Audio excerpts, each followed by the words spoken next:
Hello, welcome to another episode of the Groove Junction, episode 80.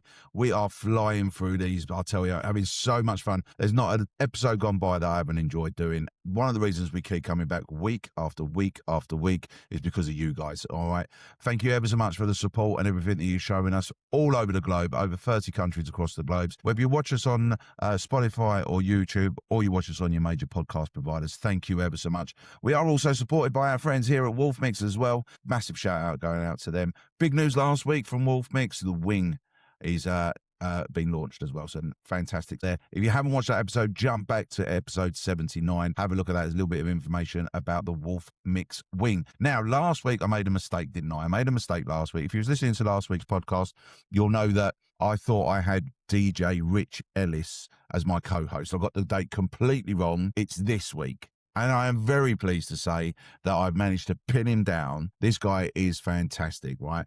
We're going to have a great chat with him. We're going to get down to the naughty, the nitty, and the gritty. We're going to have a little chat with him right now. Please welcome to the Groove Junction this week, my guest and co-host, DJ Rich Ellis. How's it going, John? You okay? I'm good, thanks, pal. Listen, thanks ever so much for jumping on the Groove Junction tonight, mate. No problem. Really appreciate it. Been a while. I've been trying to pin you down for a while now, to be fair. You're a busy man. You're a very busy man. Been a long time, hasn't it? Yeah, it feels like ages ago now that we met. It does.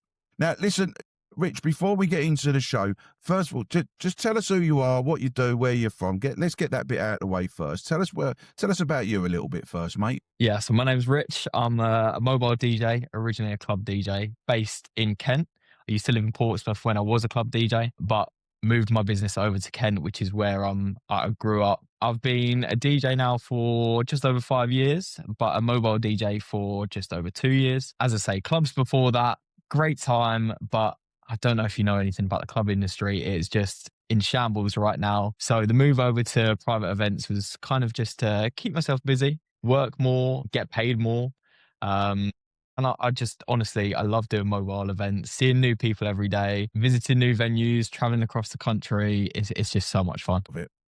Now, listen, Rich, we're going to get down a little bit more, get a bit more in depth with where you started, where your journey began, where you are now, and where you hope to be. We're going to get into that. But first, we are going to do the rundown this week. And this week's rundown is sponsored by our friends at Pro Mobile Magazine. The Groove Junction rundown is sponsored by Pro Mobile Magazine, the magazine that's got it all. It's a game changer. They don't just do surface level reviews, they dive deep with real practical insights. And the interviews, they feature some heavy hitters sharing seriously valuable advice.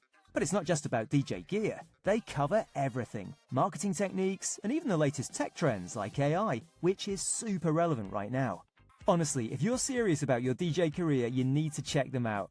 And here's the best part, we've got an exclusive deal just for the Groove Junction listeners. You can subscribe right now by searching Pro Mobile Magazine and hitting the subscribe button. Just use our special code, GroovePMSUB, for a 25% discount on your first year's subscription, which is 6 magazines delivered to your door. That's Pro Mobile Magazine. Don't miss out. Thank you, Pro Mobile Magazine. So, Rich, as you are my guest, I would like you to start. What have you been up to in the last week or so? What have you been up to gigs-wise and that sort of thing? So the weekend just gone, I actually had a 30th wedding anniversary, which is a bit unusual for me. I tend to do younger events, younger couples, younger weddings, 18th, 21st, that kind of stuff. But honestly, these guys were such great fun, high energy. They were actually the best music of the night was like the early 2000s, 90s kind of stuff. It was still that kind of young energy that I really love to play. But it was just that one event for me this weekend just gone. How about yourself?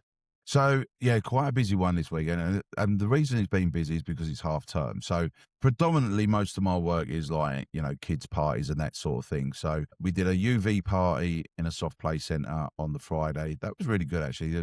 I was a bit worried that I didn't have enough UV lighting because the venue is massive. It's really, really big. But I did, it threw the light out. It was really, really good. So that was good. It's only another 2-hour party. So that was good. Saturday was a 6th birthday party. That was great, getting all the parents involved as well. The parents don't like getting up and doing dances. They don't like that. So that's why I do it. I do it because it's good fun. You've got to show them how it's done. That's it. Exactly that. And Sunday, a friend of ours of the show, Brad James, DJ Bradders, I did his daughter's birthday over in Hertfordshire. And Monday, what did I do Monday? Monday was the community centre down the road here. They do a half-term club with disco. That was really good. And I got another UB party I had one on Tuesday as well. So yeah, pretty busy week, but then it is because it's half-term. So yeah, it was good. It was good. But I don't know if you've seen this week on the socials, Rich, a lot of DJs are flown over to Las Vegas. Oh, have you seen that? I have just seen that. Yeah, they've just gone over to MEX for the DJ conference that's over there. Now, DJ Matty F's gone over there. He's flown over there. He's already met up with DJ Sean Solo. DJ Sean Solo, he was our first ever guest on the Groove Junction, all the way over from America. He's met up with Alan Marshall, Steve Honeyball, and Peter Holding as well. So he's in good hands. He's enjoying himself. So, yeah, can't wait to catch up with him when he gets back. Right, let's pretty much the rundown. A nice, short and sweet one this week. I want to get into knowing about you, Rich. So, as always, Pro Mobile Magazine, thank you for supporting the Groove Junction's rundown. Right, Rich, let's get down to it, shall we? Let's do this. Let's do it. Where did your journey, and I'm going to say, where did your journey start? Because you're quite young, aren't you? You're only 22. Is that right? 22? Yeah, that's right. Yeah. Mate, I can't even remember being 22. I'm that old, to be fair. Do you know what I mean? And Matt would have no chance because Matt's even older than me. But let's go right back, Rich. Tell us, where did it all start for you? Music, DJing, where did it all start? Yeah, so music's always been a part of my life. I guess growing up, I was super introverted. I was always the shy kid. I wouldn't talk to strangers. I wouldn't go out of my way to put myself in social situations. But when I was really, really young, I'm talking maybe 7 years old, one of those music people came into school to show off all of the instruments that you could pick up. And obviously I kind of attended that assembly. I got speaking to the guy a little bit and wanted to try out the cornet. I don't know whether you've heard of the cornet before, but it's basically like a smaller size trumpet, pretty much the same thing. So I played the cornet for ages. I'm talking like 9-10 years, throughout school. I was playing that. Eventually it kind of got to the point where I thought, okay, this isn't so cool. You know, I'm skipping lessons in school, asking the teacher, can I go and do my cornet lesson? So eventually I got a little bit tired of that, then transitioned to the guitar. So I picked that up for a few years, I think maybe 3 or 4 years on that. And my brother plays the drums, so I always had a little go on his drums. But then when it came around to uni, one thing that I had been seeing all over YouTube was James Hype, DJ sets, all that kind of stuff. I was like, I have to give this a go next. Yeah. So I bought my first pair of decks, little Newmark Mix Track Pro, I think it is. Yeah, I know it. Yep, I know it. I bought that one the first year of uni, and there I was in my uni room, fiddling about with the DJ controller, playing some music. At the time, I was really big into my EDM and like indie EDM, a lot of American stuff. So not the typical thing that you'd play at a party. But all my flatmates were encouraging me to DJ at our flat parties, to DJ at our pre-drinks before we went out for the night out. And because we were literally going out 6 or 7 times a week, it was just like constant practice. And I kind of got to understand how to read crowds, to play stuff that other people wanted to hear and not just myself. So I did that for about 6 months with that. And then I went, right, I'm really invested in this now. Love it. Let's go big or go home. So then I bought what I have now, which is the XDJ XZ by Pioneer. And so it went from this tiny little controller to then the biggest beast controller that was on the market that wasn't CDJs. And so, yeah, once I'd paid for that, obviously it's quite a big outlay at that stage when I wasn't earning anything from DJing. I just went, right, I've got to make this work now. So I learned how to do that. Then it came around to, okay, how do I get gigs? So I approached loads of local bars and clubs, just like constantly nagging them to be like, can I get a set? Can I get a set? And so, you know, you do your early day gigs where I'm earning 60 quid for a night. Yep. I'm in this empty bar. Not a single person comes into this bar all night. It's a Monday night. but I've earned a little bit of money, you know, demonstrated my skills a little bit. At Yep. least I've got myself out there. And that kind of progressed. I got networking with people in Portsmouth where I lived at the time. And then I got the opportunity to play at what was the biggest club in Portsmouth, Prism, on their New Year's Eve. So that was my first proper club gig. Big night. Big night. The biggest club in Portsmouth, biggest night. I was absolutely bricking it. No worries. But I mean, that was good fun. And from there, really, I just continued that. I met one of my best mates, Jack, at Pro Mobile. Shout out to Jack Parry. Absolutely. Absolutely fantastic DJ. I've learned so much from him. But I met him at an audition for Prism, that club that I played at, to get a residency there. And got speaking to all the guys at that audition. But at the end of the audition, everybody else went off home. And it was only really me and him that stuck around afterwards and was like, do you want to go for drinks? So we got chatting a bit, went off to a pub, had a few drinks. He then explained to me that he was this mobile DJ. He did weddings, 18th birthday parties, 21st, and would I like to come with him, basically. So I just met this guy. I was like, right, let's trust him completely. And I'll go out with him on a gig, go shadow him, help him carry all the equipment in, that kind of stuff, make myself useful. And so that then continued for the third year of uni, my third and final year. That whole year, I wasn't paying attention to my course or what I was doing. I was out every weekend, shadowing him, doing loads of events, learning the systems, the equipment inside out. And then towards the end of my third year of uni, I then bought all of my own equipment, exactly the same setup, and did my first mobile gig, which was actually for Pete Holden. Oh, wow. Jack had done a bit of work for him before through his agency that he has. And so I actually did my first ever gig for them at the Harbour Hotel in Southampton. So that was a fun night for me to kind of dip my toes in. Yeah, yeah. And from there, basically, it's grown. I'm doing, you know, so many events a year now. It's kind of hard to keep track sometimes. But the business has kind of grown from there. And now I lean more into the high-end luxury wedding kind of space. Okay. And that's really where I'm trying to push my brand currently. Okay. Right, Jack, I don't know why I said Jack. Why did I say Jack? Rich, we'll edit that bit out. I don't like to make mistakes, but I made one. I don't even know why I said. I think, yeah. So, Rich, I want to rewind now. So, during your school years, you did the cornet, you did the guitar. Now, I'm guessing that you had like the support from your parents and this, that, and the other. They probably helped you buy the instruments that you needed and the lessons and the tutoring or whatever and all that. So, when you went to them and said, "Listen, Mum, Dad, you know, I want to be a DJ now. I'm not going to do the guitar. I'm not going to do the cornet anymore." What was their reaction? Was they like, "You're only laughing, your son"? Or was it so right? I think with the guitar and the cornet, they had always pushed me to do the lessons. I mean, I kind of reluctantly did them, but they had to remind me every week that I needed to go to my lesson. I couldn't miss it. It cost them so much money to give me that opportunity. So when it came to DJing, I was quite proactive with it, and I was up in my room, you know, practicing things and trying things for myself. They kind of didn't need to give me that nudge, and so they just kind of left me to do my own thing. As I say, I was kind of uni age by that point anyway. Yeah. So they kind of let me do my own thing. They knew that, you know, once I get dedicated to one thing, there's no stopping me. I will just keep going with it. Love that. So you went out and you bought your Mix Track Pro your little controller that you used in your dormitory of uni and that, and you had a good practice every day and this, that, and the other. And then all of a sudden you're like, you know, I've got to go bigger and better. I've got to go. And then you didn't sort of like upgrade gradually. You just went straight in the deep end and bought a massive like Pioneer, controller. I mean, people join in the industry. I mean, I have it. People come behind the DJ stand and they give it, "Oh my God, do you push all of them buttons?" And I give it, "Yeah, of course I do. I don't push half the buttons on my controller." You know, you've got to pretend, haven't you? You've got to, you know. How did you find the transition from going from such a small unit, compact unit as the Mix Track, and then going over to the Pioneer?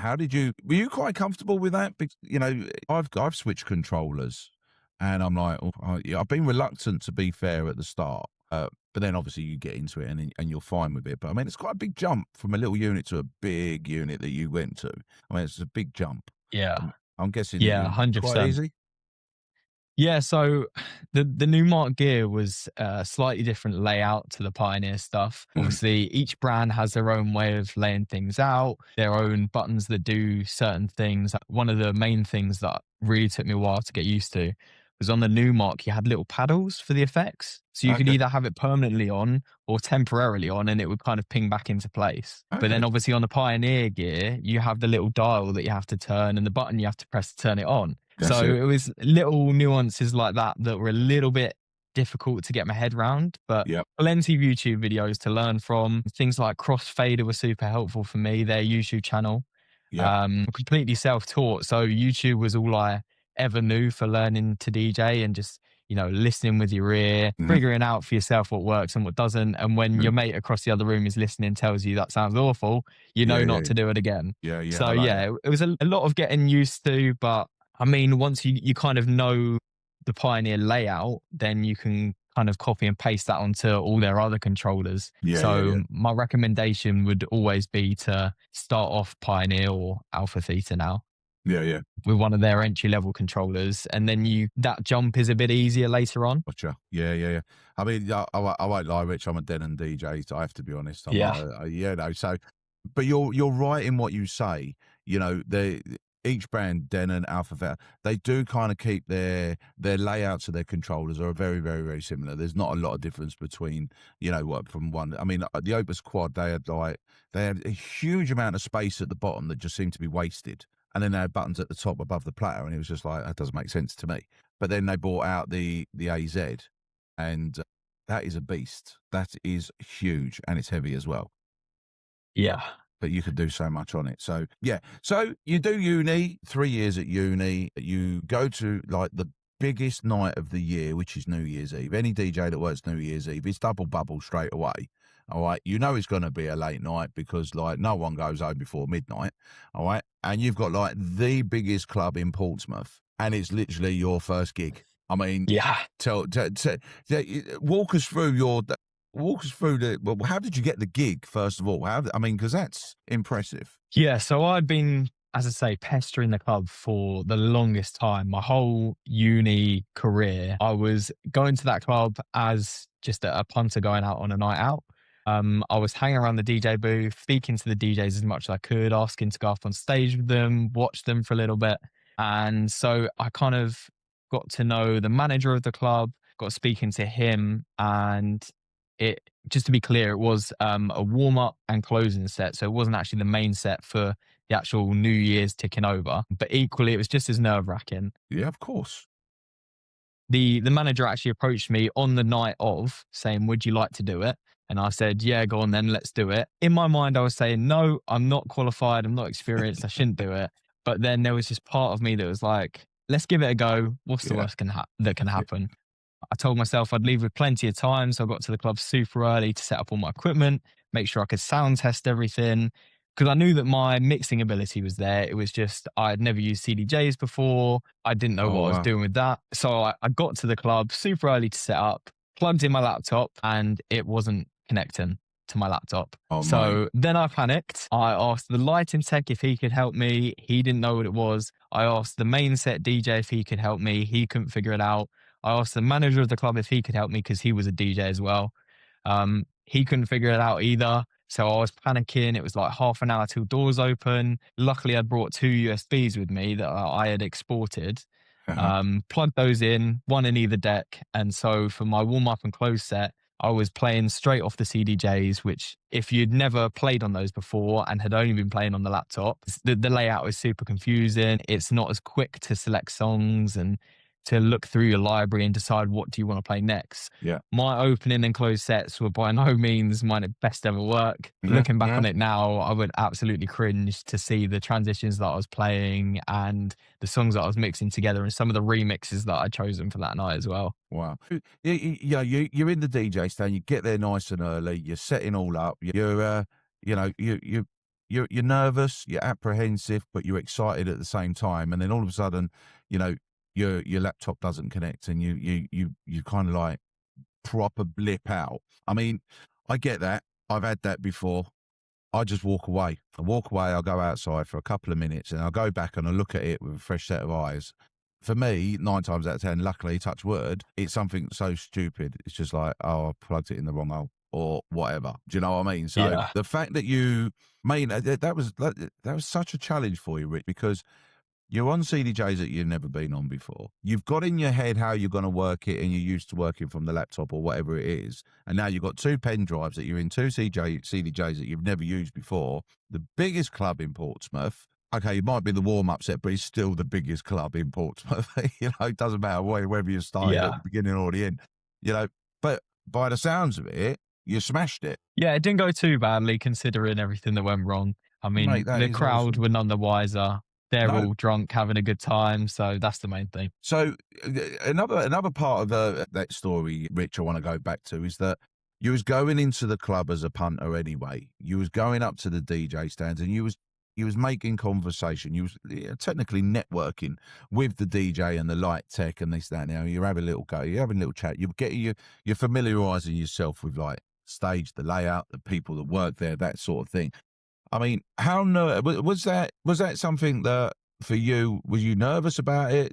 Because you're going to talk to, because earlier on you said, I don't talk to strangers or anything like that when you was a kid. I mean, usually you just carry that through life in general, but you've gone up to like, the club DJ, you've struck up conversation each time you've gone in there.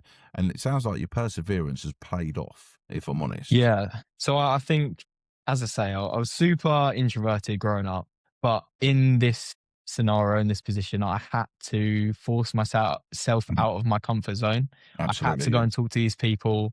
I knew that if I didn't do it myself, then nothing would change and I'd be stuck DJing in my bedroom. I wouldn't get these opportunities unless I actually went after them myself. And I was super driven to actually be able to go and do that myself. But I think the main thing was I was going on nights out sober, where all my friends were getting drunk and they were having a great time, but I was there sober so that I could listen to the music, listen to the transitions just from the crowd, watch the DJ, watch what they were doing. And a lot of the times, one thing that I didn't like was they were all just like standing still or on their phone.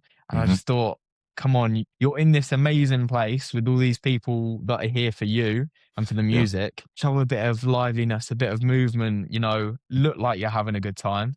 So that's kind of what I wanted to bring to it. So after New Year's, what happened after that? I mean, they call you back, or was it just a one-off? What happened after that? Because I mean, I would have left that club and I would have been as like flying high, man.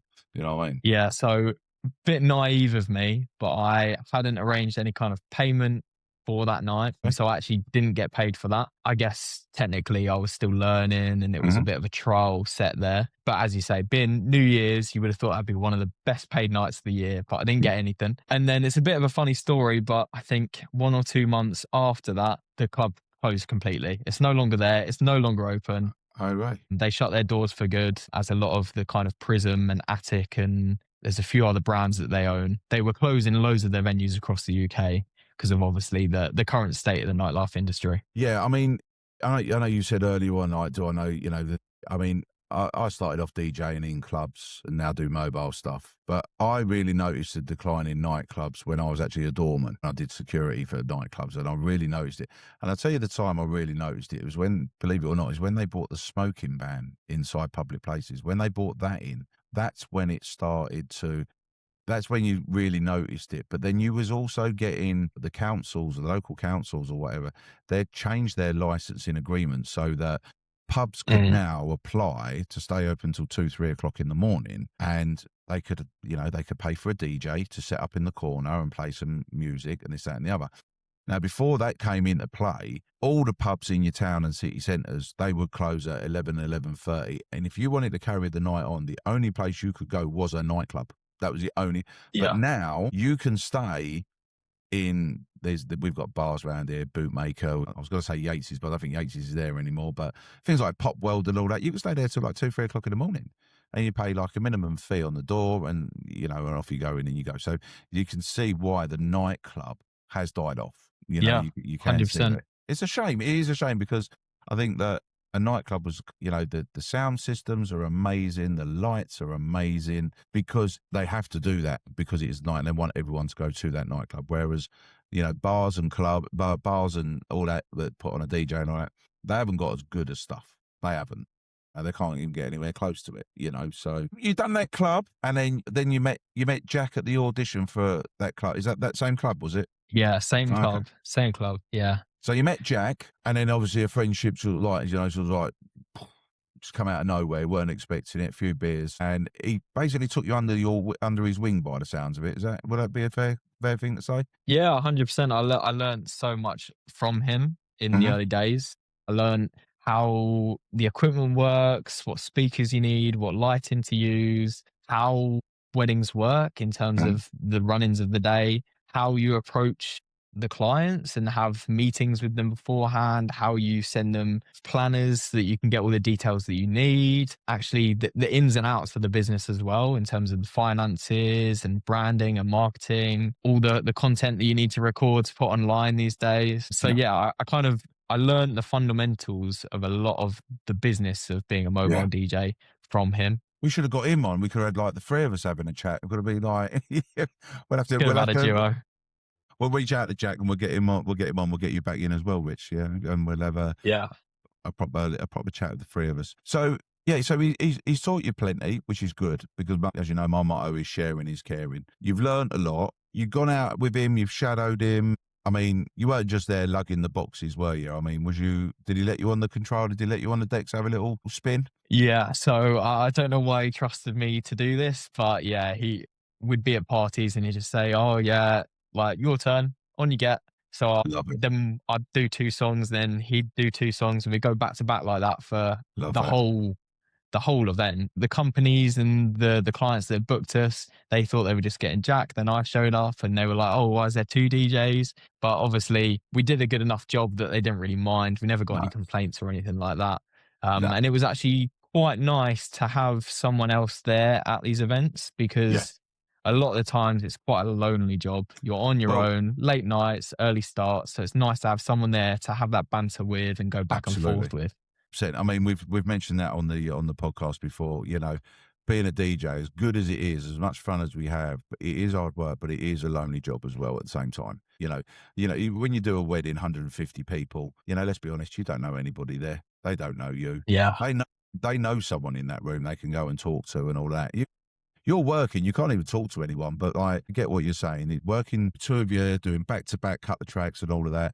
And the fact that you're like quite comfortable with each other because you know each other, that takes away the pressure of like, if you used to go and stand next to James Hype and then James go, "Right, your turn," you'd be bricking it because he's like the world-class DJ and all of that. But because you two are friends and he's taught you and all of that, I think that's a nice little bond that you got there. And I think that's a nice little working relationship that you had there, clearly. Yeah, very good. Very good. Yeah. 100%. Good stuff. So you've done the clubs, you've done it. You've gone out with Jack. You let you do a few bits. So you did a gig for the agency through Peter Holdings' agency. Is that right? Yeah, so one of my first ever gigs was I think it was a Southampton Student Union event for international students. Okay. So it's Peter and Michelle. They had offered me the gig, kind of briefed me in on it. I think at the time I'd either just bought my own setup or I still hadn't got the equipment, so I used Jack's because Jack actually came with me for that first ever one. It was just coincidence that he wasn't booked on that day and they had spoken to me and so he could come with me. Obviously they had already trusted him because he had done some work for them in the past. So it was like everybody was happy in that scenario. And I got to this hotel, Harbour Hotel in Southampton, lovely venue. It looks incredible. It's right on the harbour. Everything's so fancy and posh, really high end. Got set up, no problems, and then started playing a little bit of the warm up mix. Everything seems to be going fine. And then requests start coming in. And it's like, I knew it was an international event, but the requests just keep coming and they're either Indian songs or Chinese songs. And being new to mobile events and international events, I had a very limited knowledge of that kind of music. And the stuff they were requesting, I had never heard before. Some of the Chinese stuff was like the title of the songs were the Chinese characters. Right. So even if I wanted to go and search for them and download them, I couldn't because they were in a completely different language that I couldn't even type in my keyboard. So we had the fun process of taking the requests, and luckily Jack was taking the requests. He was then downloading them. He was then sending them to me. so that then I could play them before the next request then came in, because it was literally a constant request in, play Yeah. it, next request in, play it, next request in, play it for the 3 hours or whatever Oh, it was wow. that I had left. So it was pretty The crowd, constant. absolutely, yeah. It was just over and over again. The crowd were loving it. They were none the wiser. They were hearing all their favorite songs. Yeah. But behind the DJ booth, I was stressed out of my mind. And this is Yeah. something that me and Jack always laugh about, because he takes the mick out of me for it, because he was saying, I've never seen you that stressed before. It Yeah. was the funniest thing to watch. You just have a breakdown behind the DJ Yeah. booth, basically. And you know what? The customers and the guests, they don't see what we go through as a DJ. Someone will come up and they'll ask you for a song, blah, blah, blah, blah. You give it, yeah, okay, I'll have a look. And then like you look at it, you think, oh, I haven't got that song. All right, let me try and download it. And then you haven't got the internet connection or whatever. And you start stressing because you've told this person, yeah, I can do your song or whatever. And I get that, you know, lucky you had him there with you to sort of like relieve some of the pressure off of you taking the request. So that's pretty cool. So after that gig, did you do any more through the agency, or was it just a one-off? So that was the only one that I did for them, but I have worked for a few other agencies back in Kent. Again, that just came through networking, getting to know people, going to little open deck nights and just speaking to people that were there, basically. But a lot of the work that I now do and did do at that time was all just from my own marketing, adverts on Facebook. I used Bark for a very long time, which now, thankfully, I've got rid of that. There's a whole kind of range of opinions on Bark and other services like that. But that's kind of how I got my foot in the door and started to get those early clients that then meant that it was a viable business for me. Now, listen, Rich, we're going to take a quick break. After the break, we're going to have a little chat about, I want to have a little chat about your social media page, all right? Because I'm like amazed by it, to be fair. We're going to have a little chat about that, and then I want to talk very quickly about the Pro Mobile conference that's coming up next month, and then we're going to do the wrap up as well. So stick around. We will see you after the.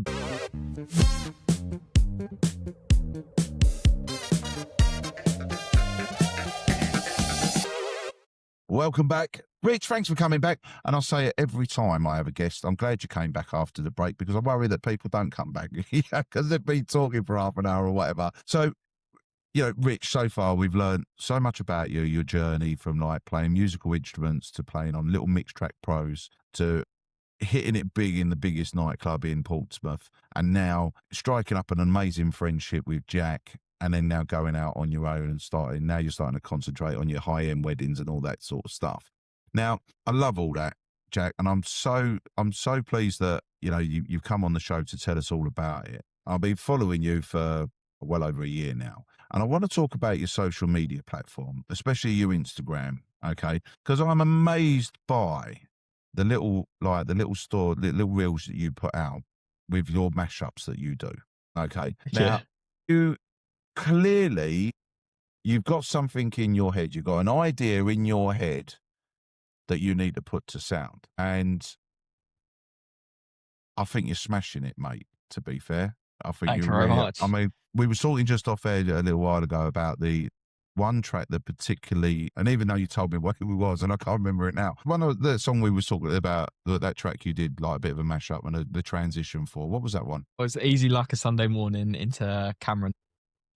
Mate, if you have not heard that transition, right, you need to go and look at it. All Rich's details are going to be underneath in the comments, right, on his social media. Go and check it out. Rich, I want to talk to you about that sort of like the creative side of your music, because we go to a party and we'll beat match and we'll mix and we'll do this, that, and the other for our customers and all of that, you know, whether it be a wedding or a birthday or whatever. But you're coming in there and you're like really switching it up a little bit with, you know, putting two songs together that really you would never think go together, but you've made it to do it.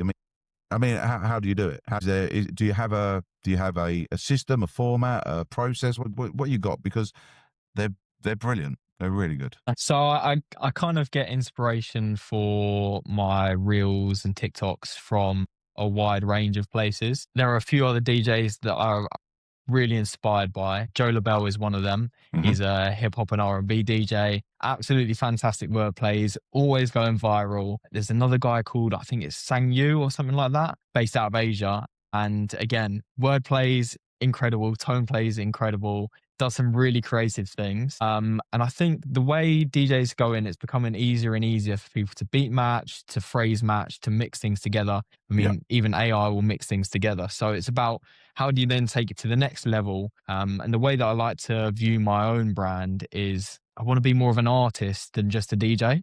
So Okay. if you look at my social media or my branding, my website, whatever it is, I'm now trying to push myself in a way that you're looking at it as if there's Calvin Harris, or there's Burna Boy, or there's Neo, Chris Brown. That's the way I want to frame myself and position myself within the industry. Okay. And one of those ways with wordplays and that kind of stuff, that Easy Like a Sunday Morning into Hey Ma was originally a transition done by Jazzy Jeff ages ago, years and years ago now. But his transition was all pre-recorded. So he literally pressed play. I think it was one of his intros to his set. It was pre-recorded. And I just went, there's something there, but I want to see whether I can do it live. And so I set all the hot cues, I practiced it, changing the BPM, switching between two banks of hot cues on the CDJs. And there were loads and loads of attempts and trials at doing this transition.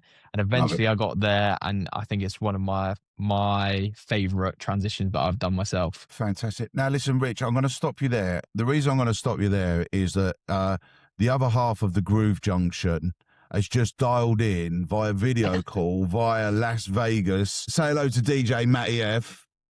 There he is. How you doing? Matty is in Las Vegas. How's it going, buddy? You having fun? Good. Living the high life. You've gate crashed your podcast, my friend. How's Rich doing? Rich is smashing it, mate. He's absolutely smashing it. He is. Say goodbye, Rich, to Matty F. He's in Vegas. Love that. See you later, mate. Enjoy your time. I'll speak to you in a minute, Matt. Bye. He knew I was interviewing you today, Rich, and I think that's why. Obviously, there's a massive time difference between the UK and Las Vegas. So, he just wanted to pop in and say, wicked, love that. Absolutely love that. Rich, I mean, your transitioning skills are amazing. I mean, the way you've come into it, the way you've done it, I mean, it's amazing. I mean, I never even really heard of Bad Bunny until the Super Bowl last week. And I'm not going to lie, probably like millions of other people across the globe, I wasn't really impressed, right? But then you've done a mashup with Bad Bunny and somebody else like today or yesterday, which made it listenable to. I mean, that's amazing. That's amazing. Thank you. Really, really good. So I was literally in the studio today recording mixes for that exact purpose. I want to have consistent content going out, one video a day. So I've been, hard at work coming up with new transitions for this week.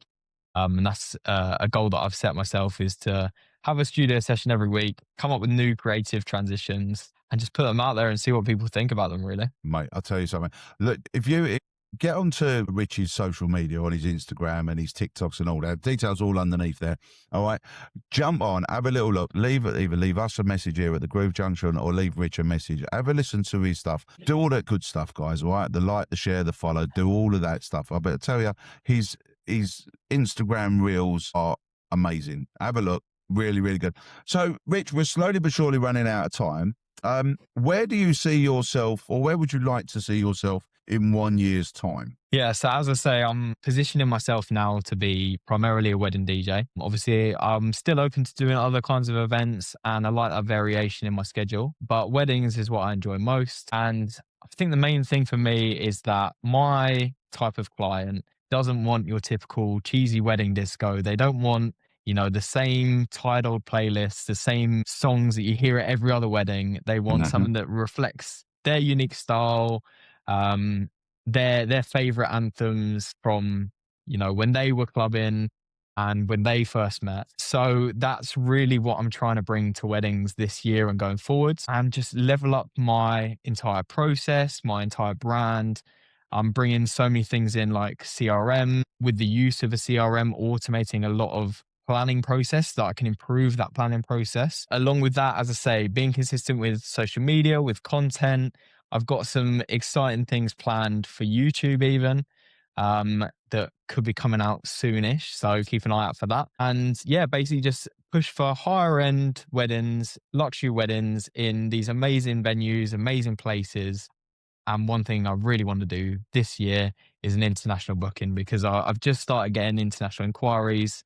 I've had ones from New York, Dublin, France, Italy. Amazing. And so I'm really, really excited to try and book my first international wedding this year. You know, you might have to go back to your little Mixmax Pro though. You know that, don't you?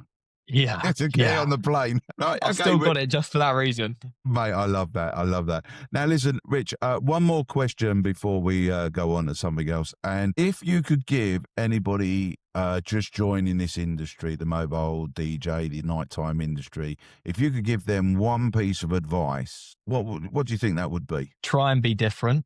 Don't copy what everybody else is doing, because then you blend in with everybody else. Be different in some way with your unique view of the industry, with the way you dress, with the types of music you play, whether you are bilingual and can offer that, whether you really love your emo or metal music, whatever it is that makes you unique and makes you an individual, double down on that. Show that to everybody. Show that in your content, show that in your marketing, your branding, and that is your selling point. That's what's going to get you noticed compared to everybody else. I love it. It's very similar to what Dan was saying from Planning Beats the other week, where he was saying that, you know, he was a drum and bass DJ and he loves the drum bass. So he homes in on that. He says, like, you know, you like drum and bass, I'm you. If you do, you know, I'm your man. I am the one. So it's a very important advice, that one as well. I appreciate that one. Now, Rich, very quickly, we're going to talk about the Pro Mobile conference. Obviously, we did the Pro Mobile retreat last year. We met you and Jack last year at the retreat. We didn't have time to talk very much, to be fair, because we was doing the special edition of the podcast. And then I think by the time we actually finished doing the podcast, we was all pretty drunk, to be fair.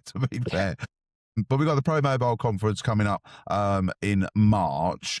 You're not going to that though. You can't make that, can you? Yeah, so I can't make that date, unfortunately. But last year's was just so good. I met so many incredible people that I now get to call friends and colleagues and get to talk through so many things with them. It was a great investment for me. Fantastic. And it's exactly what we want to hear, really, you know. And it is, I mean, it's about the networking, you know, seeing old friends, meeting new friends, making friends, but learning. The education side of it is amazing as well. You will learn something. I mean, I've taken something out of each one that I've been to. So the Pro Mobile conference is in Solihull, March 23rd. I'm going to say 23rd and 24th. I'm going to double check that. 22nd and 23rd, Sunday and the Monday.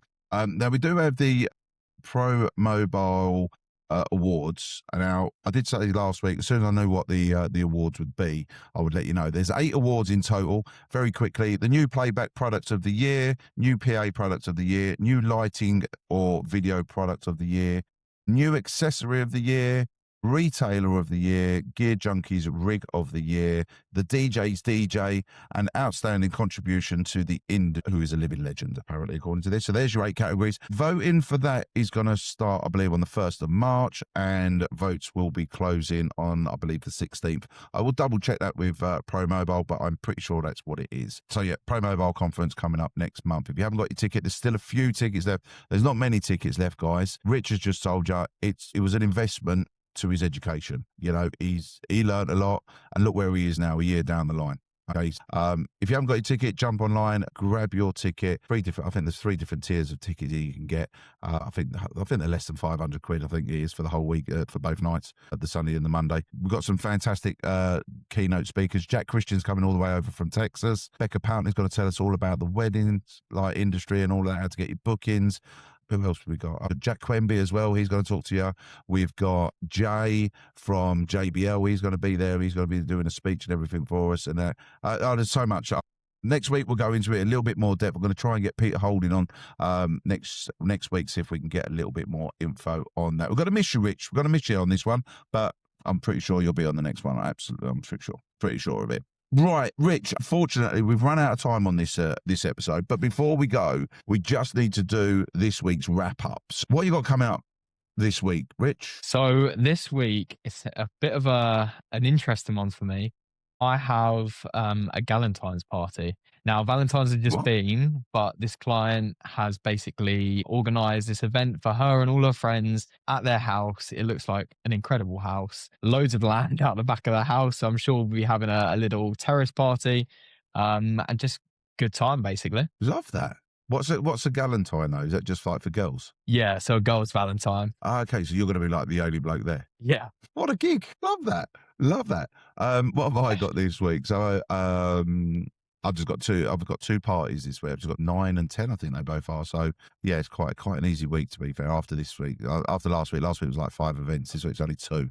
So I'm quite happy with that one, if I'm totally honest. Right. Rich, thank you ever so much for coming on to the Groove Junction, mate. It was definitely worth the wait trying to get you on here and pin you down. I know you're a busy man and everything, but really do appreciate it. But would you come back on the Groove Junction again and give us an update, maybe 6 months, a year's time or something like that? You come on and give us an update. What's going on with you? Fantastic. 100%. Now, listen, We've got to do it again. We've got to have Jack on again as well. I'll tell you what, we'll do that. We'll do it. What do they call it? A thruple. Yeah. We'll go with a thruple. We'll get Jack on. It'll be Jack, Rich, and myself. We'll get us all on and have a chat. We'll talk about some of the stories that we've experienced over our years of DJing and parties and this, that, and the other. Now, listen, guys, if you don't follow Rich on the social media, on your TikTok, your Instagram, or anything like that, all the details are in the comments underneath there. Please like, follow, share, do all that good stuff for him as well. All right. Now, listen, guys, unfortunately, we have run out of time on this episode. Jack, once again, thank you ever so much, my friend, for joining us here on the Groove Junction. Episode 80, this was a fantastic episode. So good sights with it. Really, really happy with it. Thank you ever so much to you, Rich. Ladies and gents, as I always say, I wish you safe and I wish you well. Look after yourselves and look after each other. Until the next time, be lucky. Boom.